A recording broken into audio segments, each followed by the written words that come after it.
영상으로 예배드리게 하셨음에 감사를 드립니다. 한 주간 동안도 은혜 안에 지켜주셨음에 감사하며 또한 계속 지켜주실 것을 믿으며 이 어려운 때에 믿음으로 승리하는 우리 성도들 되도록 인도해 주옵소서. 감사하고 예수님의 이름으로 기도드리옵나이다. 아멘. 할렐루야. 참 어려운 때 주님 앞에 나온 우리 성도들을 주님의 이름으로 축복합니다. 또 우리 실시간으로 예배 드리는 우리 성도님들도 늘 하나님의 평강이 함께 하시기를 주님의 이름으로 축복합니다. 어떤 젊은이가 강둑에 앉아서 황혼이 지는 모습에 취해서 시간이 가는 줄도 모르고 휘파람을 불면서 그곳에 앉아 있었습니다. 밤이 저물었습니다. 캄캄해졌습니다. 그런데 달빛에 비친 그 강물을 바라보니까 또 너무나 황홀한 것입니다. 옆에 있는 돌을 집어들고 강물에 던졌습니다. 이 강물이 이 돌이 떨어지면서 나는 소리, 이런 모든 것에 취해서 너무나 황홀해서 밤을 지새게 됐습니다. 어느덧 새벽이 왔습니다. 동이 터 왔습니다. 마지막 자기 옆에 있던 돌덩이 하나를 들고 던질라 그러는데 뭔가 이상했습니다. 이게 뭔가 딱 그 돌을 쳐다보는 순간 그 돌이 아니라 황금이었던 겁니다. 야, 내가 그동안 던졌던 게 다 황금이었구나. 그 생각을 하니까 나머지 마지막 남은 이 한 황금을 바라보면서 여지껏 그냥 그 황금을 돌처럼 여기고 던져버렸던 자기 자신을 바라보면서 통곡하며 눈물을 흘렸다는 겁니다. 그 아까운 황금을 내가 저 강에 다 던져버리다니. 만약에 이 젊은이가 지혜로운 사람 같았으면은 그 잃어버린 그 황금 때문에 통곡하며 눈물을 흘릴 게 아니고 오히려 그래도 하나는 남았잖아요. 그 하나를 바라보면서 오히려 그 하나의 가치를 생각하며 감사하며 살았을 것이라고 하는 것이죠. 이 이야기는 그 유명한 타고르의 시집 기탄질리에 나오는 내용입니다. 이 청년이 바라봤던 이 강물은 바로 우리가 그렇게 주목하며 살아가는 세상을 얘기하는 것이고요. 그리고 이 청년이 아무 생각 없이 허비했던 던져버렸던 돌은 우리의 바로 젊은 세월, 우리가 아끼지 않고 그냥 마냥 있을 것 같이 그렇게 그냥 던져버린 그러한 우리의 젊은 지나간 세월을 얘기하는 것이고요. 그리고 이 청년이 마지막 집어든 이 황금 하나는 그 청년에게 남은 바로 그 얼마 남지 않은 세월을 얘기하는 비유였던 것이죠. 이 청년이 지혜로운 사람 같았으면은 이 지나간 세월 때문에 한탄하고 낙심할 것이 아니고 그래도 하나가 남겨졌잖아요. 우리가 1년을 더 살지 모르고 2년을 더 살지 모르지만은 지나간 세월 때문에 우리가 한탄하고 절망할 것이 아니라 그래도 내게 이렇게 남겨진 이 하나의 황금과 같은 세월을 우리가 가치 있게 값있게 보내는 그런 삶이 정말 지혜로운 사람이다라고 그렇게 얘기하는 그런 타고르의 메시지인 것이죠. 마찬가지로 오늘 말씀은 구원에 관한 말씀입니다. 이 구원받은 우리 그리스도인이 어떻게 하면 이 우리에게 남겨진 이 새 삶을 지혜롭게 살 수 있는가, 그 비결에 관한 말씀이 바로 오늘 말씀인데요. 우리에게 주어진 이 남겨진 이 새 삶 어떻게 살아야 되느냐, 사도 바울이 그 구원의 비밀에 관해서 오늘 말씀하고 있는 핵심은 뭐냐면 구원은 연합이다라고 하는 것입니다. 구원은 연합. 이게 무슨 말이냐면 내가 구원 받았어요. 그리고 나는 천국에 갈 거예요. 천국은 하늘에 있죠. 그러나 이 땅에 사는 동안 나는 하나님과 상관없이 구원 받았으니까 내 뜻대로 내 힘대로 이 구원을 이루며 산다. 이거 구원이 아니라는 겁니다. 구원은 뭐냐 하면은 내게 찾아오셔서 나를 구원하시고 내 안에 지금도 살아계신 그리스도의 영, 예수님의 영이신 성령님과 연합하여서 내 삶을 이끌어 가시는 그 성령님과 결합하여 늘 동행하며 그분의 인도함 받아서 살아가는 것, 그것이 구원이다. 그래서 그래서 구원을 바로 예수님, 나를 구원하신 예수님, 그분의 영이신 성령님과 연합하여 동행하는 것이다 라고 하는 것을 지금 사도 바울이 우리에게 설명하는 본문이 오늘 본문입니다. 그래서 요한계시록 3장의 20절에 보면은 볼지어다 그랬어요. 내가 문 밖에서, 여기서 문이라는 건 마음의 문이에요. 두드리노니, 주님이 우리의 마음의 문을 두드리십니다. 이 마음의 문을 두드리실 때 누구든지 그랬어요. 누구든지 어떤 죄를 졌든 상관없습니다. 누구든지 내 음성을 듣고 문을 열고 예수님을 영접하고 모든 죄를 회개하고 예수님 내 마음에 오셔서 주인 되어 주시옵소서 하는 하나님의 종에게 문을 열면 내가 그에게로, 그 다음 뭐라 그래요? 들어가 그랬어요. 들어가. 그래서 그와 더불어 먹고 그는 나와 더불어 먹는다, 이렇게 말씀하고 계세요. 다시 말하면 구원은 연합이라는 거예요. 나를 위해 십자가에 죽으시고 부활하신 그 예수님과 함께 살아가는 것, 이것이 구원이다라고 이렇게 말씀하고 계시는 거예요. 그래서 이 구원에 관한 이 비밀에 관해서 사도 바울이 설명하는 것은 구원은 결혼과 같다는 거예요. 우리가 창세기 2장에 보면은 성경이 이렇게 말씀하시죠. 사람이, 남자가 부모를 떠나 아내와 합하여, 그리고 둘이었습니다. 근데 한 몸을 이룰지로다, 이렇게 말씀하시거든요. 둘이 하나가 아니고 한 몸이라는 거예요. 하나가 아니에요. 그냥 한 몸이에요. 이게 결혼의 신비라는 것이죠. 그래서 우리가 남자가 여자가 함께 결혼해서 가정을 이루었다면은 우리는 늘 생각하는 것, 결정하는 것, 이 모든 것이 하나가 돼서 한 몸이 돼서 성령님의 인도함을 받아야 되는데, 이 결혼의, 이 연합의 신비에 대해서 사도 바울이 에베소서 5장 31절 32절에 이렇게 얘기합니다. 그러므로 사람이 부모를 떠나 그의 아내와, 그 다음 뭐예요?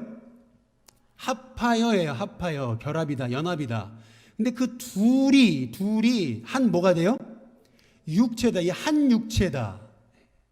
이 연합의 신비. 그래서 32절에 그 비밀, 이 비밀이 너무 크다 그랬습니다. 이 연합의 신비. 근데 이것은 뭐냐면 그리스도와 교회에 관한 연합의 신비와 같다고 이렇게 말씀하고 있는 거예요. 여기서 말하는 그리스도란 누구냐면 우리의 영원한 신랑 되신 예수님. 그러면 교회는 뭐냐? 교회는 건물이 아니죠. 저와 여러분 자신이에요. 그래서 구원이란 뭐냐 하면은 남녀가 결합하여 한 몸을 이루듯이, 한 육체가 되듯이, 마찬가지로 신랑 되신 예수님과 신부인 우리가 함께 예수님의 십자가의 피를 믿음으로 말미암아 우리가 영적으로 결합하는 것이다, 연합하는 것이다 라고 성경이 말씀하고 있는 거예요. 어떻게 연합됐느냐? 에베소서 2장에 보시면 5절 6절 이렇게 얘기해요. 허물로 죽었어요. 우린 죽은 우리를 그리스도와 어떻게 해요?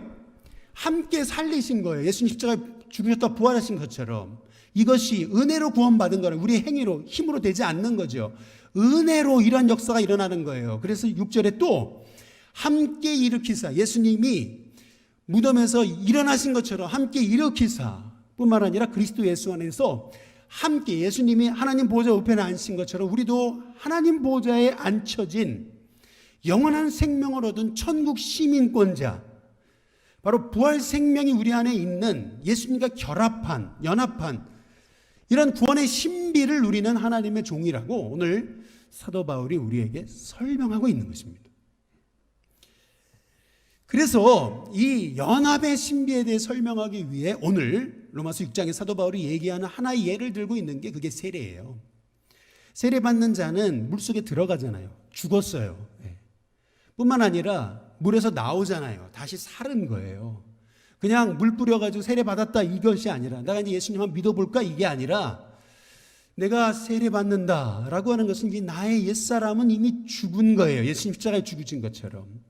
근데 우리는 예수님과 연합한 존재이기 때문에 예수님과 함께 죽은 것만이 아니고 예수님 부활하신 것처럼 우리도 예수님의 부활 생명이 임해서 우리에게 영원한 생명이 주어졌다. 이제 예수님으로 산다. 내 인생의 주인은 내가 아니에요. 예수님과 연합했어요. 그래서 내가 주인이 아니고 예수님이 내 인생의 주인이 되셔서 내 새 생명을 이끌어 가시는 것. 이것이 구원, 바로 연합의 비밀이라고 하는 거예요. 그래서 로마서 오늘 읽은 말씀 6장 3절에 보시면 무릇 그리스도 예수와 합하여 연합됐죠. 세례를 받은 우리는 뿐만 아니라 그의 죽으심과 합하여 세례를 받은 거다. 주님과 연합된 거다. 그래서 로마서 6장 5절에 보면은 이렇게 얘기하죠. 만일 우리가 그의 죽으심과 같은 모양으로 연합했다면 또한 그의 부활과 같은 모양으로 연합한 자도 된다. 이렇게 얘기하고 있는 것입니다. 다시 말하면 구원을 이렇게 여러분 설명하고 있는 거예요. 사도 바울이요. 요한복음 15장에 보면은 예수님이 구원받은 우리에게 나는 포도나무, 예수님이 포도나무요, 우리는 가지다라고 얘기하잖아요.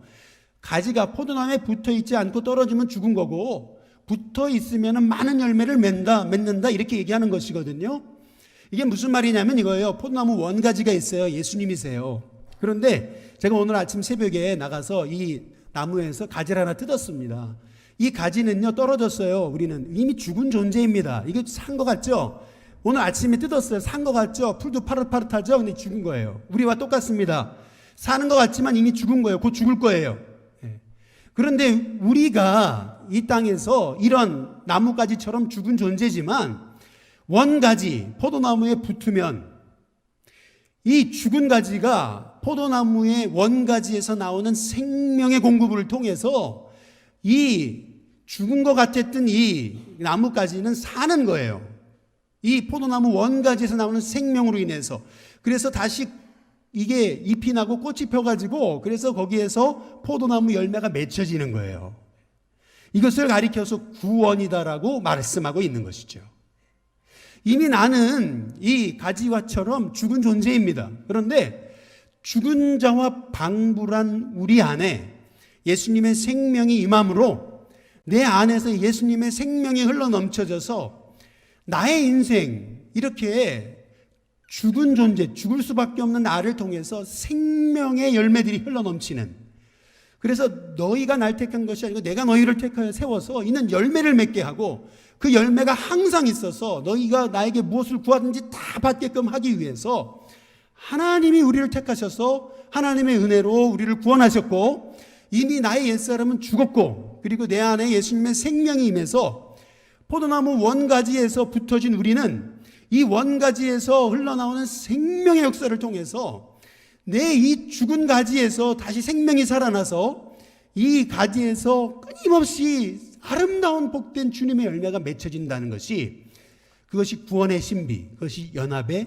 신비인 것이죠. 그래서 오늘 말씀, 그리스도인이 이렇게 새삼 주님 주신 구원의 은혜를 살아가는 비결, 어떻게 우리 안에 죽은 존재와 방불한 내게 어떻게 이런 생명의 역사가 나타나는 비결, 그것에 대해서 세 가지로 세 동사를 통해서 우리에게 말씀하고 있어요. 첫 번째는 뭐냐면 믿으라는 겁니다. 믿으라. 뭘 믿으라는 거냐면 로마서 6장 8절에 보시면은 같이 한번 읽어보시죠. 함께 있습니다. 시작. 만일 우리가 그리스도와 함께 뭐예요? 함께 죽었으면, 예수님을 믿을 때 내 죄를 회개하고 나는 죽고 이제 예수님이 내게 주인 되셨습니다. 함께 죽었으면 그러면 또 어떻게 돼요? 또 그와 함께 어떻게 돼요? 살 줄을 믿노니, 믿으라는 것입니다. 예수님을 믿을 때 내 옛사람은 죽었어요. 뿐만 아니라 내 안에 예수님이 생명으로 오신 거예요. 예수님 십자가에 죽으신 것만 아니고 부활하셨잖아요. 예수님과 나는 연합되어 있습니다. 이제 구원이란 연합이에요.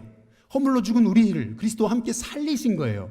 또 함께 무덤에서 일으키셔서 함께 하늘에 앉혀주신 거예요. 그래서 구원이란 연합이에요. 예수님이 너 구원받았으니까 네 마음대로 살아라 이게 아니라, 구원받았으니까 주님이 내게 오셨어요. 볼지어다 내가 문 밖에서 두드리노니 누구든지 내 음성을 듣고 문을 열면 내가 그에게 들어가겠다는 거예요. 주님이 오셨어요. 귀신도 사람 마음에 들어와요. 뿐만 아니라 예수님이 안 들어오시겠습니까? 주님이 들어오셨어요. 그러면 이 주님이 들어왔다 나왔다 하시는 게 아니고 내 안에 계신 주님이 내 인생의 주인이 되셔서 생명이 되셔서 나를 끊임없이 이끌어 가신다는 거예요. 이것을 믿어라. 믿어라. 성경이 말하는 믿음의 개념이란 뭐냐면요, 앞으로 이루어질 걸 믿는 게 아니고요. 성경에서 말하는 믿음의 개념은 이미 이루어진 걸 믿는 거예요. 그래서 마가복음 11장 27절에 보면은 그러므로 내가 너희에게 말하노니 무엇인지 기도하고 구하는 것은 그다음 뭐예요? 받은 줄로 믿는 거예요. 받을 줄이 아니에요. 받은 줄로 믿는 거예요. 이미 이루어진 거예요. 그러면 너희에게 그대로 된대요. 주님이 모세를 부르셔서 이스라엘 백성을 출애굽시키라고 하셨어요. 그러면 이미 출애굽한 거예요. 홍해 앞에 섰어요. 그럼 홍해는 갈라지는 거예요. 그런데 막 거기서 염려가 낙심하고 있으니까 주님 뭐 하고 있냐? 지팡이를 들어서 내쳐라. 갈라진다.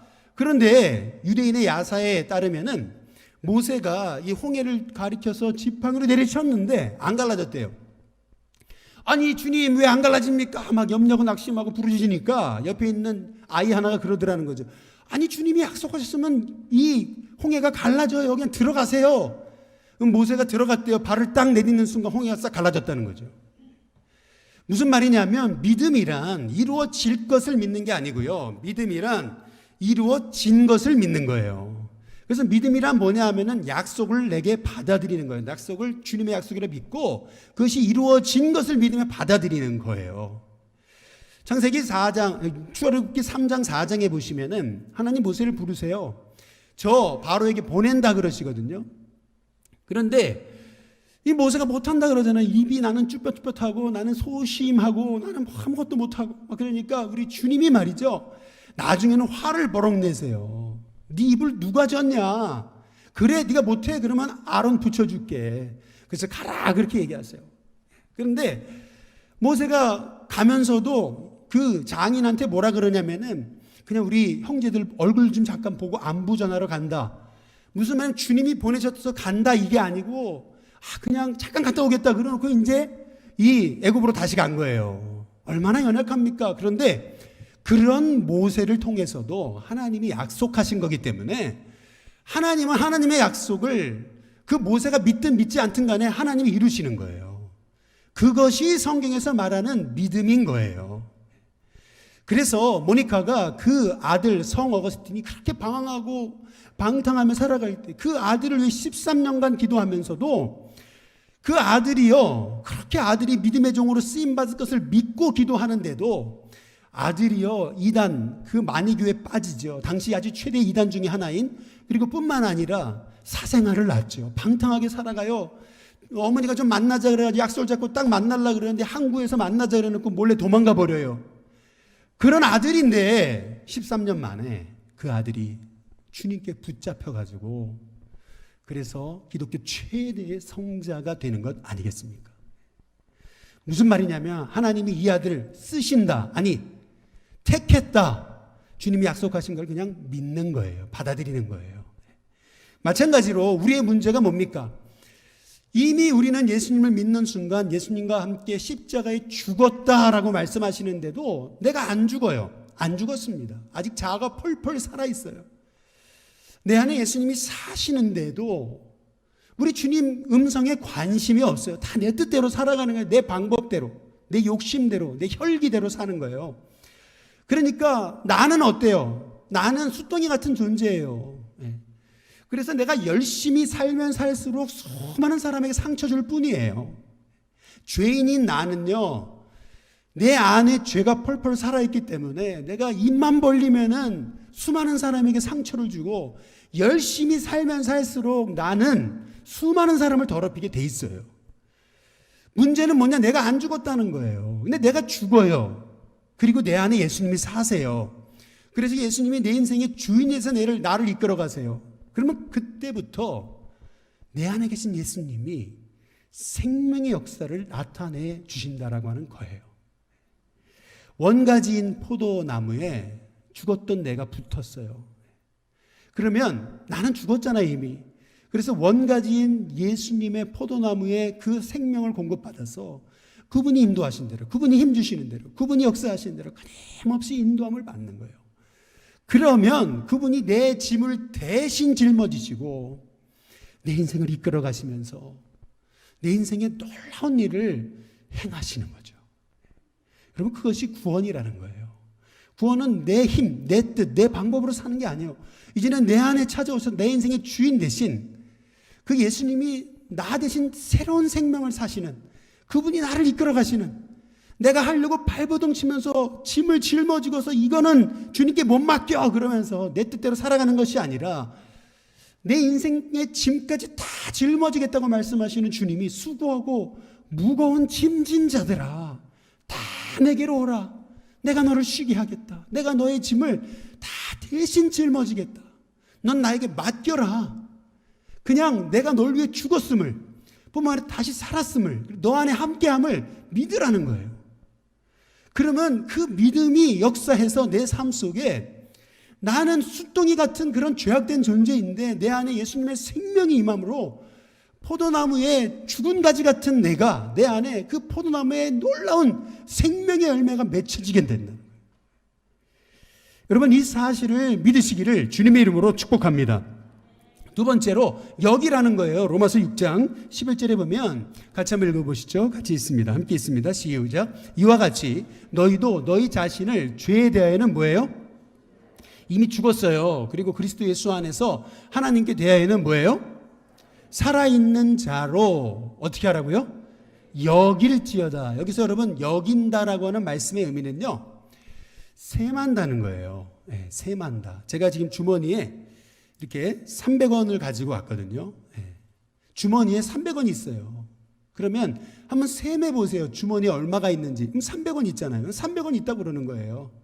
아니 300원이 있는데 하나를 집어넣고 둘 있다, 아니면 또 하나를 집어넣고 하나밖에 없다, 이렇게 얘기하지 않죠. 마찬가지로 오늘 성경에서 주신 이 말씀을 말씀대로 그대로 세마라는 거예요. 그대로 받아들이라는 거예요. 로마 시대에는 양자가 대세였습니다. 여러분 잘 아시는 줄리어스 시저의 아들이 누구냐면 아우구스투스 황제잖아요. 근데 이 아우구스투스는요, 줄리어스 시저의 양자입니다. 양자로 들어온 거예요. 근데 신기하죠? 전에는 노예여도 상관없어요. 일단 황제가 이 아우구스투스를 양자로 받아들이면 전에 어떻게 살았는지 상관없어요. 양자가 되는 순간 이 줄리어스 시저의 황제권을 이어받는 거예요. 그래서 아우구스투스도 황제가 된 거죠. 로마의 네로도 양자였습니다. 전에 그가 노예였던 그게 무슨 상관이에요? 이제는 아버지의 양자가 됐잖아요. 결국 황제까지 되는 거예요. 양자됨이라는 게 뭐냐면 전에 내가 어떻게 살았는지는 중요하지 않아요. 내가 과거에 죄악 가운데 넘어지고 살았든 간에 일단 아버지가 나를, 노예를 아들로 삼아서 양자로 인쳐주면은요, 그 다음부터는 아버지의 그 아버지됨의 축복권이, 아버지가 가지고 있는 모든 재산이 다 내게 상속물로 주어지는 거예요. 그래서 전에는 노예가 됐을 때는요, 그렇게 노력하고 애써도 뭐 하나 제대로 받은 적이 없어요. 그런데 아들이 되는 순간 하는 일이 없어요. 그런데도 아버지께 다 내 거예요. 황제의 권세가 아들에게 이어지는 거예요. 그래서 영접하는 자, 곧 그 이름을 믿는 자들에게는 하나님의 자녀가 되는 권세를 주시는 거예요. 여러분에게 하나님의 자녀의 권세가 있습니다. 이 말씀의 의미는 줄리어스 시저가 아들 아우구스투스를 양자로 받아들이는 순간 아우구스투스는 아버지 황제권을 가져요. 황제가 말하는 게 법이에요. 마찬가지로 여러분에게는요, 이미 하나님 자녀의 권세가 주어졌어요. 여러분의 입술로 악한 마귀를 내게서 떠나가라 선포할 때 악한 마귀가 떠나가는 줄로 믿으시기를 주님의 이름으로 축복합니다. 또 땅에서 매면 하늘에서 매이고 땅에서 풀면 하늘에서 풀려요. 그래서 여러분이 기도하는 것마다 하나님이 들으신다는 믿음을 가지시기를 주님의 이름으로 축복합니다. 이것이 아들됨의 권세예요. 우리 주님이 십자가에 죽으셨을 뿐만 아니라 부활하셨잖아요. 동시에 우리에게도 그 연합에 참여하게 된다는 거예요. 예수님이 죽은 것은 죽으신 걸로 끝나고 부활하신 건 부활을 끝나는 게 아니에요. 내가 하나님의 자녀, 아들됨의 권세를 받았어요. 이 말에 하면 예수님과 함께 연합했다는 거예요. 예수님 십자가에 죽으셨어요. 우리도 죽었어요. 예수님 부활하셨어요. 우리도 부활하셨어요. 예수님의 부활이 우리에게 임했어요. 그래서 이제는 내 인생 내가 주인 되면 안 돼요. 예수님이 내 인생의 주인이 되셔야 되는 거예요. 그때의 내 삶의 주인 되신 예수님이 내가 전에는 알지 못했던 놀라운 열매를 맺게 되는 거예요. 여러분, 그것을 첫 번째 믿으라, 두 번째 여기라는 거예요. 그냥 있는 그대로 받아들이라는 거예요. 하나님의 자녀가 되는 권세를 주신, 예수님과 함께 난 죽었고 예수님과 함께 살았다. 그래서 내 안에 예수님이 주인 되어 사신다. 그래서 나를 끊임없이 하나님께 맡기면서 내 인생의 짐을 짊어주신 그 예수님께 내 수고하고 무거운 짐들을 다 맡길 때 그분이 내 짐을 맡아 주관하셔서 내 인생을 대신 살아가시면서 내 인생의 놀라운 복된 생명의 열매를 맺게 하신다는 것을 믿으시기를 주님의 이름으로 축복합니다. 그래서 세 번째로 정말 우리가 구원이 연합임을 안다면은 이제는 내 몸은 내 게 아니에요. 내 안에 예수님 사시잖아요. 내 게 아니에요 이제는. 그래서 내 몸을 주님께 드리는 거예요. 우리 로마서 6장 13절에 보시면은 다 함께 같이 읽어볼까요? 같이 읽습니다. 시작. 또한 너희 지체를 불의의 무기로 죄에게 내주지 말고 너희 자신을 죽은 자 가운데 다시 살아난 자 같이 하나님께 어떻게 하라고요? 드리며 또 너희 지체를 의의 뭘로요?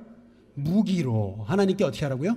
드려라. 여기 보면은요, 너희 지체라고 하는데 지체가 뭐냐면 손과 발이에요. 우리 몸이에요.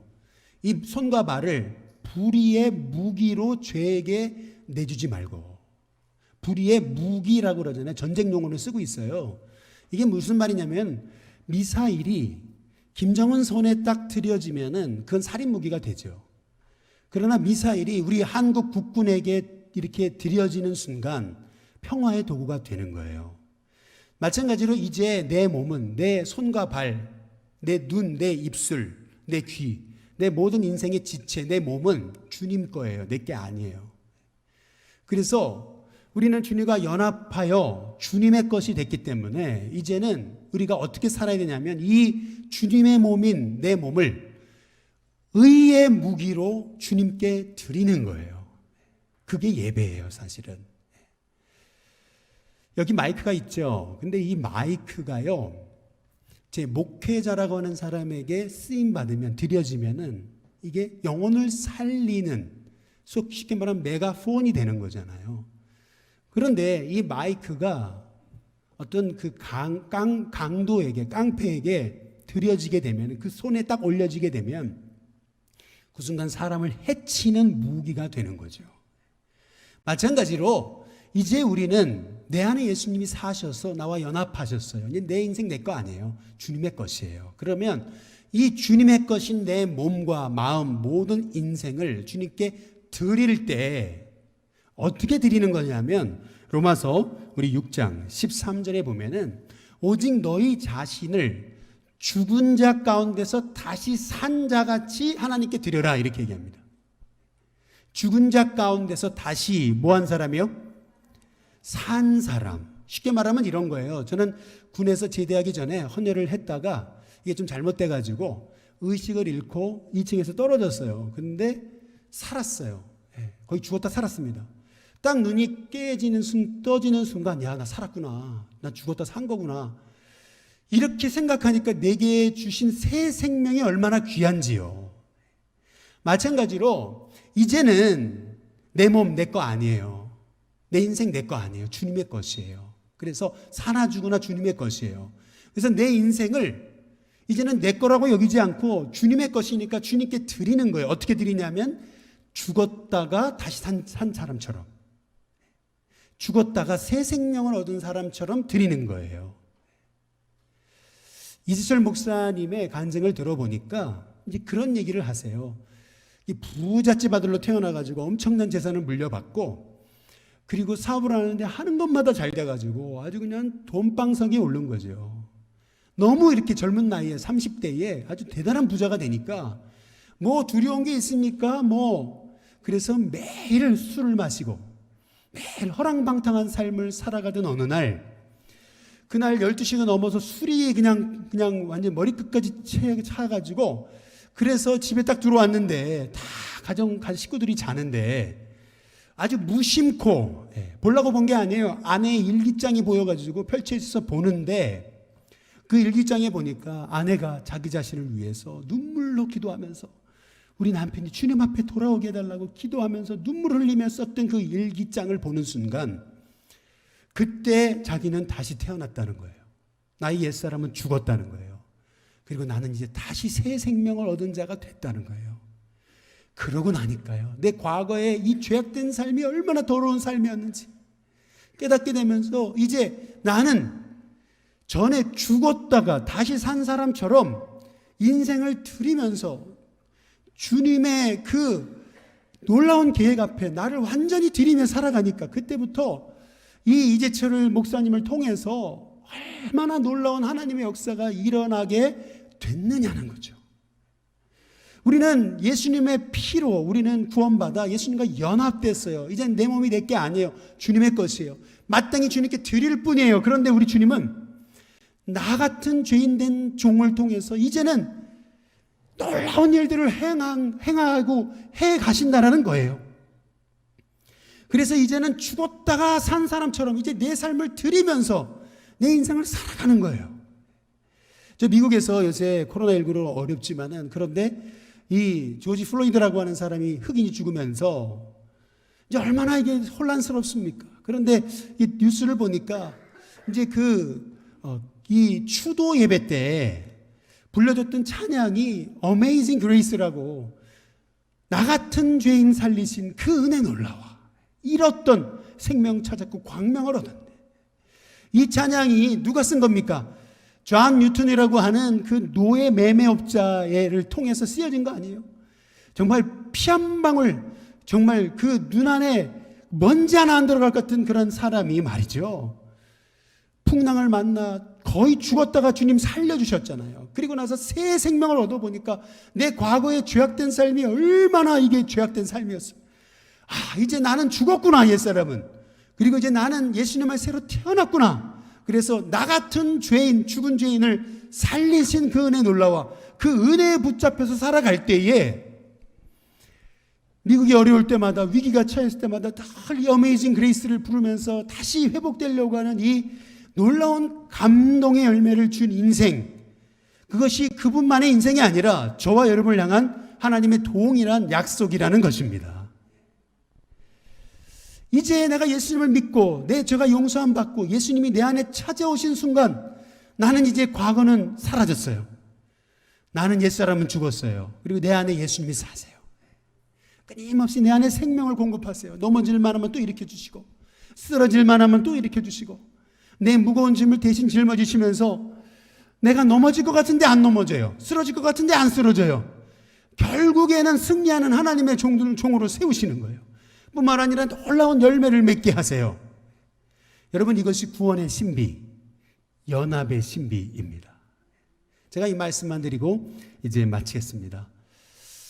중국에 나온 위대한 전도자라고 불리는 그 워치만 리라고 하는 선생님이 계십니다. 이분이 쓴 정상적인 그리스도인의 생활이라는 참 복음에 대한, 구원에 대한 참 고전 하나가 있어요. 그런데 이 책에 보면은 이 워치만 리 선생이 중국의 한 지방에 가서 용안이라고 하는 이 과수, 이 나무를 심어서 기르는 그런 농부를 만나게 됐다는 거예요. 한 4, 5천 평에 거기에다가 한 300그루의 용안 나무를 심어가지고 이 재배를 하는데요. 이제 이렇게 물었다는 거죠. 보니까 이렇게 이게 젖붙이기를 했어요. 아니, 그러면 도대체 얼마나 젖붙이기를 하느냐 이렇게 물었더니 이 농부가 하는 말이 300그루 전체를 다 젖붙이게 합니다. 아니, 왜 젖붙이기를 해요? 라고 물어봤더니 하는 말, 여기 좀 오시라고. 그래서 젖붙이기 한 나무와 젖붙이기 하지 않은 부분을 딱 보여주면서 얘기하는 것이 젖붙이기를 하지 않은 이 용안나무 열매는 정말 조그맣게 열매가 맺히는 거예요. 겨우 열매가 맺히는데 젖붙이기를 한 부분, 젖붙이기 한 부분에서 자라나서 꽃이 피고 열매 맺은 부분은 자두보다 더 큰 그러한 열매가 맺힌다는 거예요. 당연히 젖붙이기를 하면 이렇게 너무나 놀라운 열매가 맺혀지는데 왜 젖붙이기를 안 하냐고. 아니, 근데 그게 어떻게 가능합니까? 이렇게 물었더니 그건 나도 모른다고. 젖붙여 놓으면 원 나무 줄기에서 생명이 솟아나서 죽은 것 같은 젖붙이기 한 나무에서 결국 영양이 공급되어져서 그래서 꽃이 피고 결국 열매 맺게 된다는 건데, 근데 그 열매는 그 전에 젖붙이기 이전에 맺혀지는 열매와는 상상할 수 없는 놀라운 열매라는 거죠. 마찬가지예요. 우리는 이미 죽은 존재, 예수님께 젖붙임 받았어요. 근데 놀랍죠. 그 포도나무이신 예수님께서 끊임없이 생명을 공급함으로 내게, 이 죽은 자와 방불한 내게, 젖붙임 받은 내게, 이것이 끊임없이 본 포도나무에서 열매를 공급함으로 이 젖붙임 받은 가지에서도 놀라운 포도나무 열매가 맺혀지는 이 비밀, 이것이 바로 구원의 신비, 결합의 신비. 예수님이 내 인생의 주인 되셔서 나를 이끌어 가시는 이 구원의 신비라고 하는 것이죠. 그러면서 마지막으로 이제 이 얘기를 합니다. 중국의 어떤 연세대신 한 성도님이신데 얼굴에 화상을 입었어요. 근데 화상을 입고서 이제 이게 치료를 안 하니까요, 막 이 피부가 땡기잖아요. 그래서 이게 이제 이식 수술을 해야 되는데, 그런데 이분 몸에서 피부에서 피부를 잘라가지고 이식을 해야 되는데 이분이요, 이게 너무 연세가 많이 든 거예요. 그리고 또 영양실조에 걸린 분이에요. 그러다 보니까 이 피부를 떼가지고 붙여도 또 안 되고, 붙여도 안 되고, 이제 이 상황을 보면서 선교사님, 여자 선교사님 한 분이 자원해서 자기 피부, 생 피부를 잘라서 이 중국 성도의 이 얼굴에 이 이식 수술을 해준 거예요. 어떻게 됐을까요? 이식 수술에 성공했습니다. 피부가 이제 다시 살아서 이제 피부가 접붙임화된 피부가 다시 잘 아물었어요. 근데 문제가 있어요. 이게 뭐냐면은 이 중국 성도는 동양인이잖아요. 저 같은 피부를 갖고 있잖아요. 그런데 이 선교사님은 백인 선교사님이세요. 접붙임바된 이 얼굴에 어떻게 됐어요? 이 흰 피부가 그대로 있어서 이렇게 된 거죠. 이렇게. 그러니까 늘 얼굴에 흰 피부가 아주 그냥 확 눈에 들어오지만은, 그러나 여러분, 이게 바로 그리스도의 흔적 아니겠습니까? 내 피부는 죽어서 살 수 없었는데 예수님의 피부가, 예수님의 생명이 내 안에 들어오심으로 내 피부는 더 아름다운 피부로 살아나게 된 거예요. 마찬가지로 여러분, 구원이란 예수님과 연합하는 것입니다. 십자가에 죽으실 뿐만 아니라 부활하신 주님이 내 안에 오셨어요. 나를 이끌어가세요. 내 삶을 주관하세요. 도우세요. 내 인생의 짐을 짊어지세요. 여러분, 이 사실을 믿으십시오. 그리고 그대로 여기세요. 받아들이세요. 그리고 이제 여러분의 몸은 여러분께 아니에요. 주님의 거예요. 그래서 주님께 드리세요. 주님의 뜻에 합당한 자리에 여러분의 인생을 드리세요. 그때 하나님께서 여러분을 통해 의의 무기인 여러분의 인생을 통해서 수많은 영혼을 살려내는 아름다운 열매가 맺혀지게 하시리라 믿습니다. 기도하겠습니다.